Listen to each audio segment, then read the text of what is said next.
It's lights out and away we go. Hi everybody. Thanks for thanks for coming in. I just want to start this video off by saying this is probably not our best work. It's not very organized, it doesn't flow very nicely, and you could just tell that neither of us were really in it, and I could give you a billion excuses, but all in all, it's not something I would say that I was excited to work on. It's like 5 o'clock in the evening on Sunday now, after the Italian GP, so I would say I've been procrastinating doing this all week. But I'm just going to try my best. I'm going to pop in here and there. We're going to just keep it real. I hope you stick around, and I hope that by the end of this video you're laughing at least a little bit. Maybe you're laughing at us. That would be okay at this point. I was considering not even posting this, but, I feel like it's just, this is how 2020 is going. Who cares, Who's really going to see this anyways? So, yeah. Lights out and away we go. Hi, everybody. Welcome back for a fourth time. I would tell you a joke about four, but I don't have any. Where are we going with this? Thank you for coming back. I'm Celeste. I'm Chris. And today we will be talking about spa. Spa in Belgium. Okay, so just right off the bat, this part of the video we'd filmed this 3 times. And it got worse every time, so I don't know why it should have been a sign to just give up at this point. But, usually I like for it to be like, I'm talking, and then it feels like a conversation, rather than my dad spitting out what he wants to say. So, if it seems like this is all scripted, it's because we had done this 3 times. So, in a way, it was scripted. That is in Belgium. It's been there a long time, since about World War I. Yep. Right around that time. Right around that time. We're going to talk about history, okay? I'm not saying I'm a history whiz, because I'm not. I'm not a history whiz, but I did like history. At one time in my life, I liked history. I can't say that much about math. However, speaking of numbers, the first Belgian Grand Prix was in 1925. Probably right around the end of World War I. Sure, you can put that into context if you want. I simply refuse to. Okay, so this whole World War I joke keeps being brought up because I was in advanced history for 3 years, and then I ended up getting college credit for it because, anyways, but yet I did not know when World War I started and ended, and my dad just thought that was so funny. Okay. I'm going to be a communication major, so don't even ask me. Okay, so let's hear. 3 Americans have won at Spa. Do you have any guesses? They don't. Phil Hill. Phil Hill. Great name, by the way. Great American racer. Yeah, 1961. Dan Gurney, 1967. And who is the third? Mario Andretti, who was an Italian-born American. Became an American. Born in Italy. You just flipped that around on its head. No, he didn't. He was fine. However, I think Mario Andretti is, in many ways, the greatest of all time. Because Mario, he just has dominated in IndyCar. He's built a name in Formula 1. Everything. He's amazing. I don't know how he does it. He was born with superpowers. I listened to a really good, I think it was Formula 1 Beyond the Grid podcast about him. I'll put it right up here. So if you want to listen to it, you definitely should. Because that was, I really like him. Can we talk about, okay, Max is from the Netherlands. No. Max was born in Belgium. So no, he's not from the Netherlands. But did he grow up in Belgium? Because I read that somewhere. There will be a little clip of me explaining this later when I'm editing. Okay, yeah, sure enough. No, Max was born in Belgium, but grew up in, Belgium. But his mom is Dutch, I guess. Dutch is the Netherlands. If you're watching this and I'm wrong, it's not my fault. It's the American public schooling system. Because I really did try in school. Anyways, so apparently he feels more Dutch. That's a direct quote from Wikipedia. So, whatever I was saying, just pretend I didn't say it. This is why I always get confused between the Netherlands and Belgium. It's because of Max. However, let's talk about brand recognition. The color orange will always be associated with Max, and it will always be associated with Spa for me. So anybody who makes orange things, what are some orange things? Reese's peanut butter cups. Basketballs.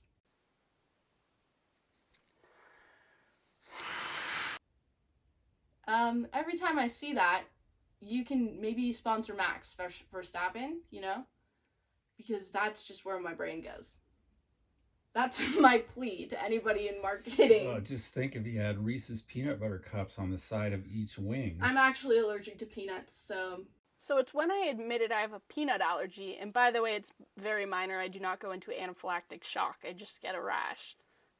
This is the point when I should have just stopped it. Nothing good comes after you admit that you have a peanut allergy, and the fact that my dad's body language was just screaming, please stop doing this. I ignored the red flags, like in many other situations in my life, and we pushed on. What else, Celeste? I'm dying to hear. Yeah, I'm dying too. Okay, anyways, last week we made a deal where if I read a whole article, I would get a treat. So I'd like to accept the treat now, because I did read a whole article from Auto Week magazine written by Jonathan Noble. If I'm saying your name wrong, I'm so sorry. I hate it when people say my name wrong. Okay, are you ready to hear it? Can I please demand all of your attention? Can you please pay attention to me now? Okay, first of all, you couldn't have gotten me anything real. I could have gone to the kitchen and gotten these. You went to the store twice in 2 days. I recognize I totally sound like a brat here, because that was like a very bratty thing to do. I should have just been thankful. I can't even have dairy is the problem. That makes my stomach hurt so bad. So why am I acting like that? We don't know. I apologize, sincerely. Now, I'm not trying to be, I just feel like reading is a big task for me, and it really took a lot out of me. But it's okay, I accept it, thank you. Okay, are you ready to hear this? Günther Steiner says that all options are on the table for his team's drivers' plans for 2021. They've committed to staying in Formula One past 2021, I believe, at least through 2021. And they're not ruling out swapping both drivers with rookies, perhaps, with anything. They're open to everything. And Gene Haas, first of all, love the name Gene for a man. I think it also, the name Gene makes me think of frogs. What? Gene Haas has some input here. So, I personally would like to make a plea. This is today's episode of this is today's segment of Celeste's Unqualified Racing Advice, okay? Celeste's Unqualified Racing Advice. Hey, Gene. Hey, Günther. Also a great name. You're an American team. I'm an American gal, right? Okay? Sign an American driver, okay? And let me tell you why. Once again, I'd like to just put it out there. I know nothing about anything. But I do have a good hunch. If you bring in an American driver, that's not only, first of all, it's good for PR, because you're an American team with an American driver. How many more times do you have to say American? Okay? It's good. Good, brand association. Second of all, it's good for sponsorships. You know how much money is in the United States? It doesn't seem like there would be a lot, but we've got some circulation happening. We do have a coin shortage, but that's not part of it. Okay? So that's good for sponsorships. Who could you bring in? Target? Costco? You ever heard of Walmart? Anyways. Okay, so this is actually the first time in this video that I actually make a good point. And my point that I was trying to get across, but I don't think I developed my idea far enough, is that if you are a team and you have a certain nationality, say Haas is from America, and you sign a driver of the same nationality, I think that creates a narrative in the media, and it also creates, I just think it's good for business, the American driver on the American team. Think of, for Japan, for example, Takuma Sato and Honda. Although Honda is not, the team, it's the engine or whatever. I don't know. But, I just know that after he won the Indy 500 2 weeks ago, he got so many more sponsorships. So I think if Haas is really feeling like they might go under, that would be a smart move. And, this is just personal, but I really need something. Living in the United States has not been kind for the past 4 years, so please, Gene, please just give me something to be proud of. Give me Alexander Rossi. Please, please, please. Alex has proved he can race. He has proved it. He's won the Indy 500, okay? Now, I'll admit maybe he didn't do the best in his 5 race starts while he was in Formula 1. However, now he's however many 5 years older, and he's more experienced, and he has experience on not just street tracks, road courses, but ovals. Think about all that experience he can bring to your team, okay? And besides that, Alex is in a bit of a slump himself. We'll talk about that in a minute, but maybe what he needs is a change of scenery, right? Okay, so just make it happen, dude. Just make it happen, you know? First of all, hate the way I keep saying okay. Like, just stop. I wish I could go back and, like, slap myself in the face, because it's so obnoxious. The other thing is that Alexander Rossi has, like, come out and said, I won't come back to Formula 1 unless it's for Mercedes or Ferrari. Maybe that's changed now that Ferrari's like... Anyways, but I don't think that's ever going to happen, necessarily. I hope I'm jinxing it, and I hope he does come back. Just because, selfishly, that's, like... that'd be cool for me, which is so selfish. But, yeah, I don't think it'll ever happen. And if Haas does sign a driver, I think it's better to give it to somebody new-ish or newer. And, you know, they have options out there, I think. One Yankee to another. First of all, hated the way I just said that. But yeah, that's my thing. Just please sign somebody American. Or maybe not. Find somebody. Okay. Speaking of me, let's talk about McLaren. McLaren that's powered by Renault, of course. Okay, I have to explain that whole little segment there is because earlier he made some McLaren's powered by Honda. No, it's not. It's powered by Renault. So then there was a whole argument, and he told me, hey, cut that out so I don't look dumb. Because apparently I'm the only one that's supposed to look dumb on this podcast, which is fine. It's only my whole future ahead. So that's cool. Do you have any thoughts about McLaren? Because I have many. I think McLaren has a lot of potential. Mm-hmm. And they've come a long way already. Yeah, but what about Spa? I'm talking about Spa. Well... Tough luck. Yeah, and really, Spa is a pretty demanding environment. Mm-hmm. And a lot of that race had to do with tire management. Mm-hmm. So it was hard to make the calls. If I can turn it to something that I thought was interesting afterwards, when I noticed that, say, Raikkonen had to have a debate with his engineers about whether to switch to mediums or hards on a pit stop. Okay, box. We go for hard. You sure? I would do medium. I'm not fasting the hard at all. Okay, this tire is so good. Okay, we go for hard. Why? We believe it's the best solution. It's too late now. It's never too late. Well... And Raikkonen has won multiple times at Spa. So what he knows his way around. They ended up telling him it's too late. You're getting the hards. He wanted the mediums. Okay, well, and we've been talking about this a lot on this podcast about drivers lending their expertise to their engineers. Kimi is one that I would trust because Kimi's been around the block a couple of times. Yeah. And he's also, at least in the last race, from what I heard, he was pretty respectful. Yeah, as Kimi goes.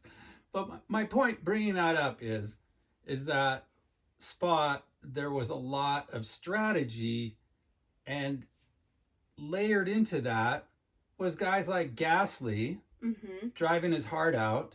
Yeah. Passing wheel to wheel into Eau Rouge. With who? Sergio Perez. Thank Sergio, God. yeah. How are you doing, Checo? Yeah. Good. So I guess what I'm trying to get at is Spa is a pretty demanding situation, not just for the drivers, but for the engineers, the strategists, everybody. How does that connect to McLaren? Because I felt like, well, let's think of my bias. I love Lando, but I thought he did well. Didn't he qualify like 7th? And he finished 7th. But there were some good battles. He was very consistent, I guess is the only thing I should say, because I don't remember much. And he brought home some more points for the team. Yeah, which is something that unfortunately Carlos couldn't do because of circumstances out of his control. So, Carlos has had a not so great year. Things are not looking great for Carlos, okay? Because, who did he sign with? Yeah, speaking of not looking great, he signed with Ferrari, and they did show a little reaction for him. Yeah, I'll put it in. If I can find it, I'll put it in because that was funny.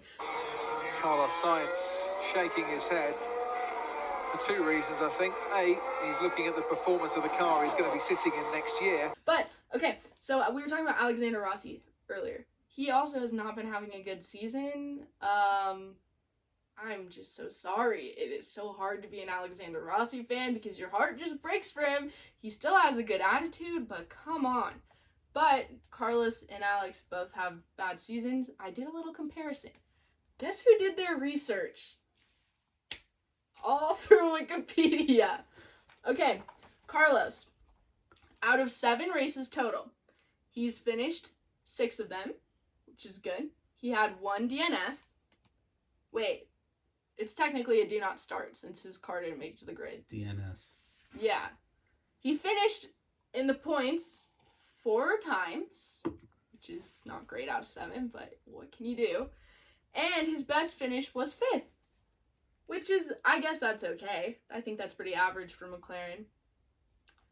Alex, on the other hand, out of 9 races, he finished 6 of them. And in IndyCar, they say, it's not DNF, it's racing at the finish. So if your car is still running. So 3 times his car was not running at the finish. One of them was this weekend, and then last weekend, and then there was another weekend. This weekend was just crazy. He got in the top 10 3 times. IndyCar, you pretty much get points just for finishing. Everybody gets points in IndyCar. It's just a matter of how many. So, you look at the top 10, and he finished in the top 10 3 times out of 7 races, and his best finish was 3rd. Now, the future, let's just manifest right now. We're going to speak our intentions, okay? Alexander Rossi's season will turn around. Carlos Sainz's season will turn around, okay? Do you have any intentions you want to put out there? Kimi will score points. You're off topic. Now we're going to say it as if it already happened, and we're just going to do this for 30 seconds just so we can be grateful. Oh my God, it feels so good that Alexander Rossi is back up in the points. It just feels so good that he's won some races. Now that it's the end of the season, looking back, I'm just so glad Alex has won some races and he's scored some points.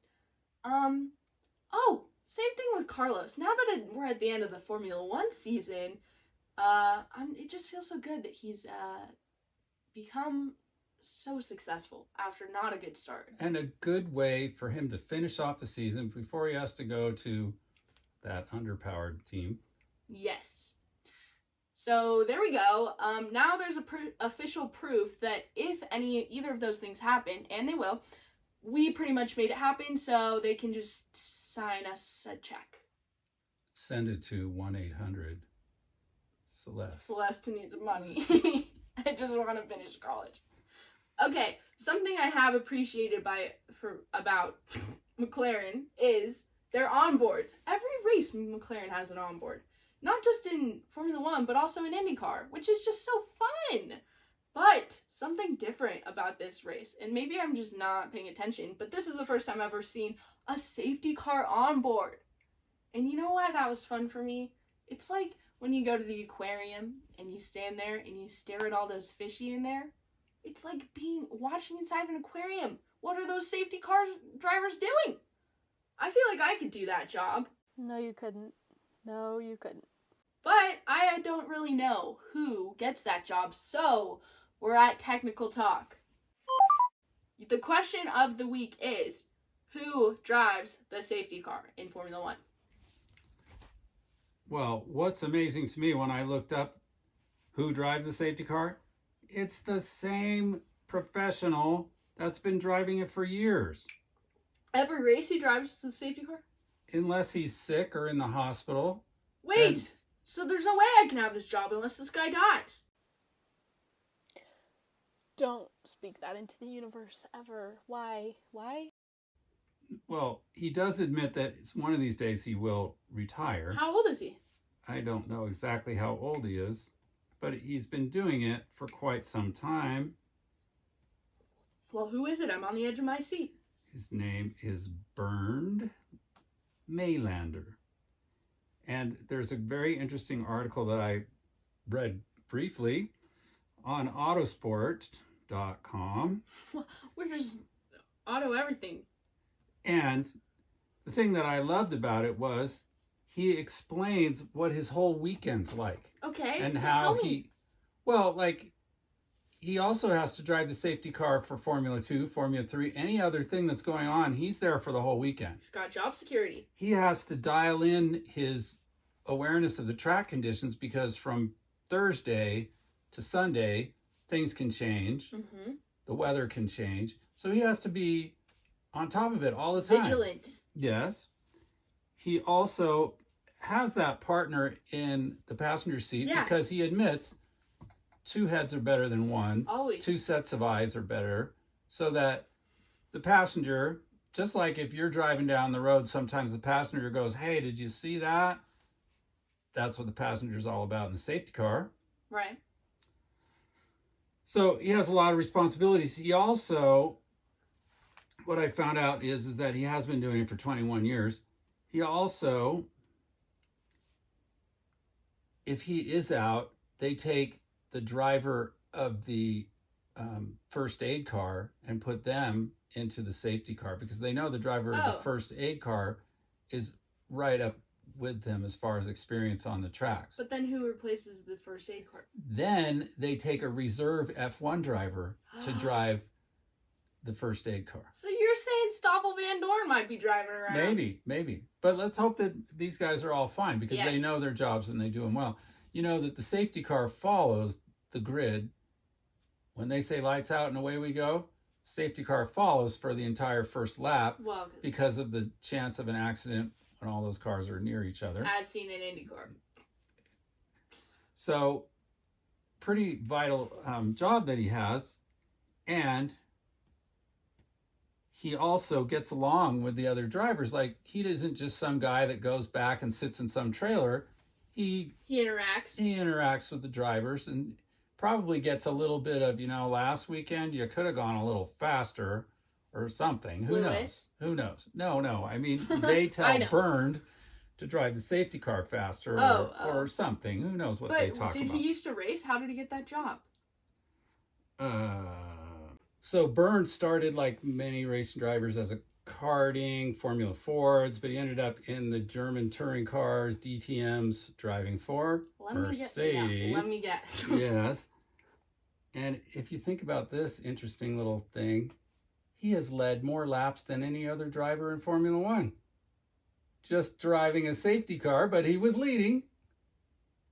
You think? You really think that? Yeah. Because he's led all those laps. I think I might have to do some calculations at this point. I absolutely will not be doing any calculations. After all of the crap that I put myself through just being this annoying for this whole video, why would I expect myself to do math on top of that? It's beyond me. He's led all the laps under safety car, not just... Yeah, but think about how many laps Lewis has led. Lewis led every single lap last week. Yeah, I know. I don't know. I'm going to look into that. Okay, I'm going to do some investigating. The other thing, part of his responsibility is judging track conditions when it, as they say in England, it's bucketing down. When it's raining so hard that it's like time to red flag this thing, they're going to take input from him because he's out there on the track. So what you're saying is it's not as easy as it looks on TV. It's not just about going out there and driving fast in a Mercedes. So I couldn't, well, we all know. How fast do I drive? I think 82 miles an hour is not fast enough. But again, you could be the spotter, the shotgun driver. Because, you know, that's always like a thing that I'm like, you know what, that might be the way. You have always been very observant. When we lose stuff, you're the one who finds it. Yeah, my back hurts so bad from carrying all of the responsibilities of this family. 4 of us, and you wonder why I have lower back pain. This is why. Okay. Thank you for that. That was informative, as always. Well, okay. This has happened time and time and again. Valtteri Bottas is to Mercedes as Alex Albon is to Red Bull. And it kind of feels like no Tino shade, but Toto Wolff and Christian Horner, I think it's so obvious that you treat one driver like the priority and the other driver like the lab rat. And then, I was so bummed. Remember when Lando must have gotten a blue flag because his engineer came on and said, "Hey dude, you got a warning." And Lando said, "I don't care." Oh, okay. Lando, on the previous lap, we've had a warning. Yeah, I don't care about I don't care about the guys behind. All right. I just think it's hilarious. Anyways, the best part of Team Radio this week was a classic, a repeat, a sequel of Kimi, I Don't Have the Drink. What happened? He said, "My foot's getting wet." Yeah. You need to add that in there. I will. Yes. I have a lot of water on my right foot from the copy. I don't know if that drink the back is leaking. Yeah, we agree. It's probably the drink. Nothing we can do for now. Okay, so this is where it really all starts to go wrong. Well, the whole video really has been that way, but this is where I really started to lose it. I was going to do this whole segment about, comparing drivers to my favorite LaCroix drink. It was so stupid. I regret doing it. I'm going to cut the whole thing out. So, if you're wondering why there's a weird segue here, I just couldn't handle it. I'm too embarrassed by this freaking thing already.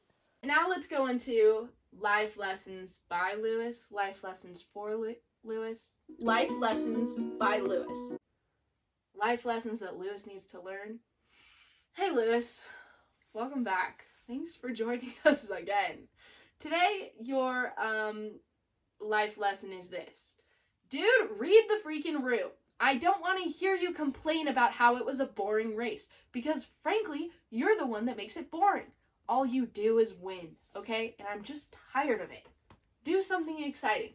Lock up your brakes. He did make a mistake in this race, but it wasn't a big enough mistake, okay? So the next time you're like, "Oh, P1 again, I led every lap and I had everything go flawlessly." Don't say you had a boring race, okay? You bore me. I have to throw in, though, not really in his defense, but in realistic, sometimes he will say, "That was a hard race," or "I worked hard today," or... But to me, that is the same thing. You worked hard, but you still got P1 with a large margin, okay? If you really want to work hard, spin your car around in a circle and then keep driving. That would impress me. Let's finish this off. Guess what's next? I can't guess. Yeah, that was a good reaction. Monza! Oh, you mean what race is next? I thought this would be your favorite. You always love talking about how you're Italian American. Monza, another horsepower heavy course. So Ferrari will not be Forza Ferrari this weekend is your prediction. I don't have much confidence. I don't have much confidence in anything after this year. Well, but seriously, I don't know if they can adjust their, like, it's all about the balance between downforce and drag. Mm-hmm. If you dial out so much downforce that you don't have any grip in the slower corners, you're fighting that battle all the way through the lap.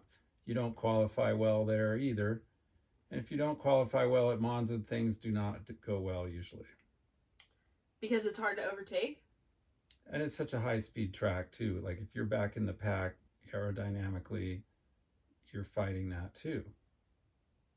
So, really, I'm not getting hyped up for Monza at this point. But I will tell you something I'm excited to see, and I've talked about this in the past, is Williams has announced that their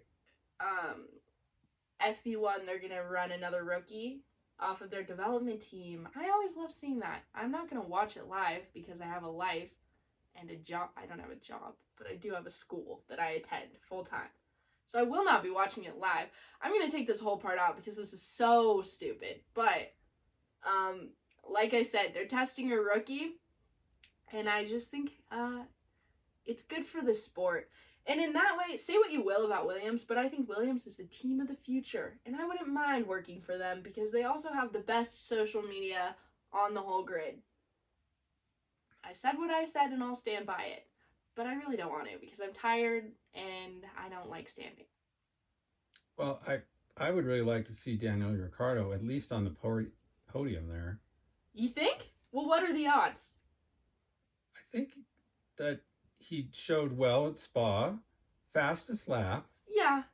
So there's some power in there. That car's improved recently. And they probably hit on the right balance between drag and downforce. I'm glad you weren't expecting me to answer that because, No. frankly, I'm a little out of it at the moment. I say anybody but freaking Mercedes, you know? If anybody up there, wherever, maybe you're around, I don't care what you believe in, just pray or think or manifest that anybody will win besides Mercedes because I'm so tired of watching the freaking... Or you know, they're taking away the party mode. Oh, they don't have engine modes. I'm not quite sure how they're going to enforce that. How do they monitor that closely? Maybe that's your technical talk next week. Maybe You'll figure it out. But without the party mode, I still predict that Mercedes will be at least maybe not both members of the front row, but one of those cars will be on the front row. Well, we'll see. Let's finish this out with, you are such a proud Italian American. And can I just for, let's just be transparent here. What percent Italian are you? 50 at most, okay? So, you know, it's not like you were born and bred in New Jersey. Thank God. No offense. New Jersey is a great state, I'm sure. I was born in New York. Until you were 2. Yeah, I know. And then you came to the yuppiest town in California before it was even yuppie. You were an OG yuppie. San Jose, almost Cupertino, almost Saratoga, but it was San Jose. Anyways, we'll just cover where I'm from because that's not yuppie at all. But, are you excited for an Italian doubleheader? Yes. And maybe Ferrari's got something up their sleeve that will surprise us all. Maybe Kimi will get some points. Uh-huh. Maybe Kimi will get his drink. Maybe Kimi will do anything. Maybe Kimi will do a cartwheel. That would be exciting. You ever seen Kimi do a cartwheel? I have to say, IndyCar's been doing a lot of double headers where it's like IndyCar does Saturday, Sunday double headers instead of weekend double headers, although they've done that because of COVID too. But it's been like, sometimes I get tired of seeing them turn left like Gateway was. But I like that they have 2 races in the country, but at 2 different tracks. Also, is it Mugello?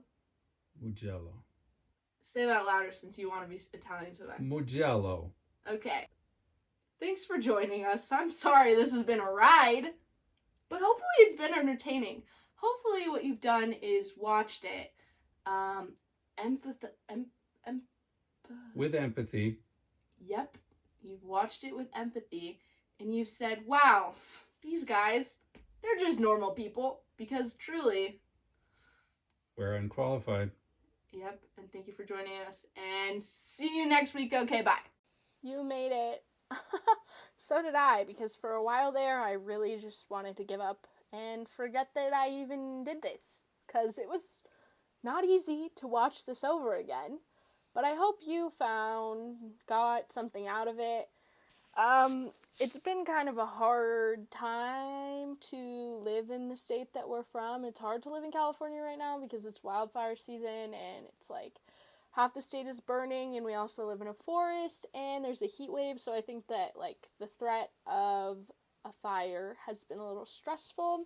And on top of that, my dad went back to work, I went back to school, so it's been a lot. But I always said, when this stops being fun, we won't do it anymore. And after watching Monza today, it was like the heavens opened and down came my love for Formula One again. So hopefully our next video will be more exciting for you. And thank you for sticking around.